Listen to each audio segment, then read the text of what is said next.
Samahan nyo po akong magluto ng crispy tokwat baboy.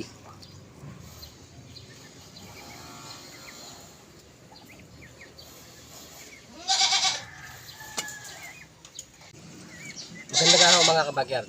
Magluluto tayo ngayon ng crispy tokwat baboy. Ito yung gagamitin natin. Meron tayong tokwa na in-slice ko na. Tsaka yung ating karne ng baboy. Tapos sibuyas. Daw na sibuyas. Siling haba.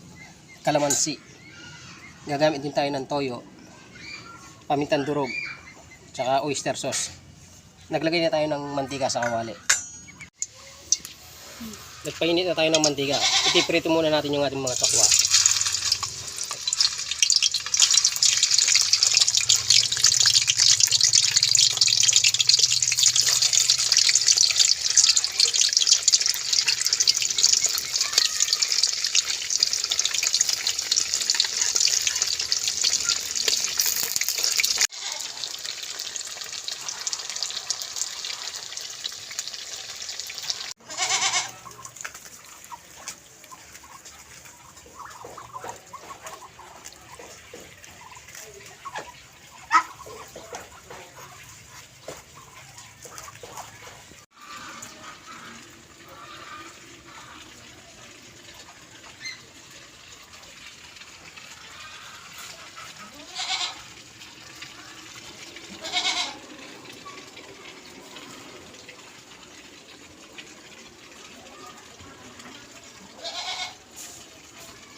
Iprituin na natin yung ating baboy.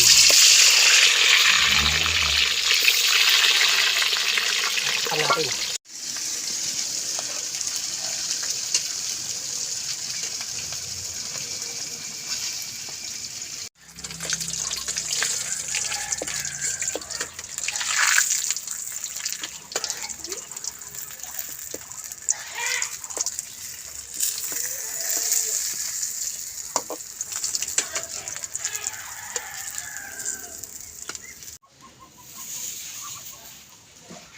Hihiwan na natin yung ating mga tokwa mga kabagyard.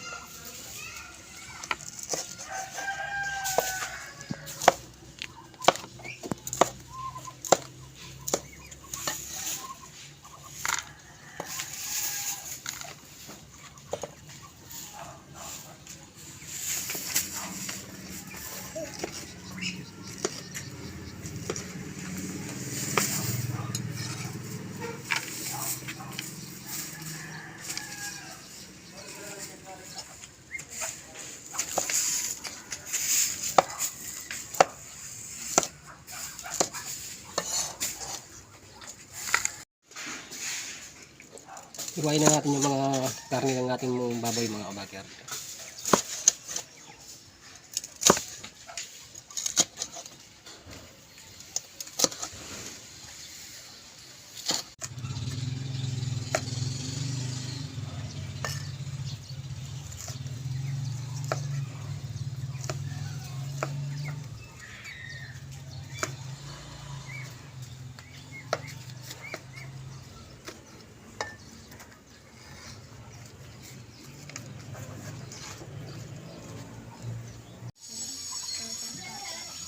Timplahin na natin mga kabagyard. Maglalagay na ako ng sibuyas. Tsaka yung ating dahon na sibuyas. Kaya ng 2 kutsara.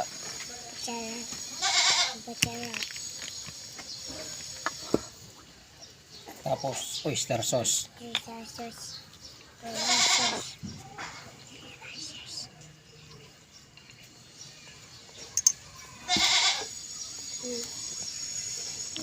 Tapos yung ating kalamansi. 8 piraso yung piniga natin kalamansi mga kabagyard. Tapos pamintang durog.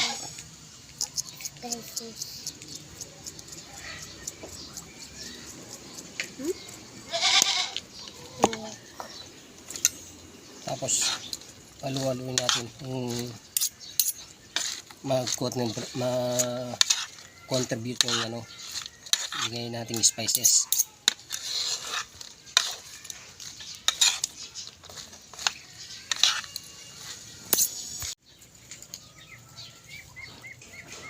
Ready to serve na po ang ating crispy tokwat baboy. Ay, okay na po. Tignan po natin yung ating sinaing kung luto na. Sigurado mapaparami naman tayo sa kanin. Ayan po, malapit nang maluto yung ating kanin.